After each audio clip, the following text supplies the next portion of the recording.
एक दफा एक दूर दराज गांव में जहां बहुत खूबसूरत सरसब्ज ऊंचे पहाड़ थे, वहां एक खूबसूरत दरिया बहता था जो गांव की फसलों को सैराब करता था। वहां एक सुर्ख परी रहती थी जिसके बहुत खूबसूरत लाल जादुई पर थे। वो बहुत खूबसूरत थी, लोग हैरान होते थे कि परियां तो सफेद होती हैं, ये लाल परी कैसे है। इसका नाम रूबी था, ये परिस्तान से नहीं आई थी। लोग कहते थे कि ये बुजुर्गों की दुआ से पैदा हुई थी।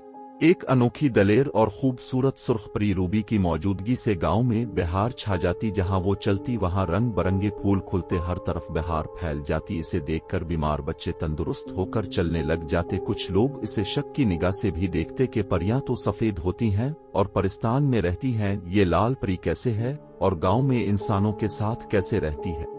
एक दिन गांव पर कहत का साया छा गया, ना बारिश हुई, फसलें खुश्क होकर खराब हो रही थीं, लोग बहुत परेशान हो रहे थे। तो लाल परी ने पहाड़ों पे जाकर अपने जादुई लाल परों की वजह से बारिश बरसा दी। बादल जोर से बरसने लगे, बिजली चमकने लगी, हर तरफ पानी ही पानी हो गया। लोगों की फसलें फिर से पहले की तरह हो गईं और गांव सरसब्ज हो गया। लोगों ने लाल परी से जाके अपने रवैये की मुआफी मांगी और कहा, हम तुम्हें गलत समझते रहे और तुमने हमारा इतना साथ दिया। उसके बाद गांव में हर साल लाल परी के एहतराम में दिन मनाया जाने लगा। लोग अब इसे बहुत इज्जत एहतराम देते थे।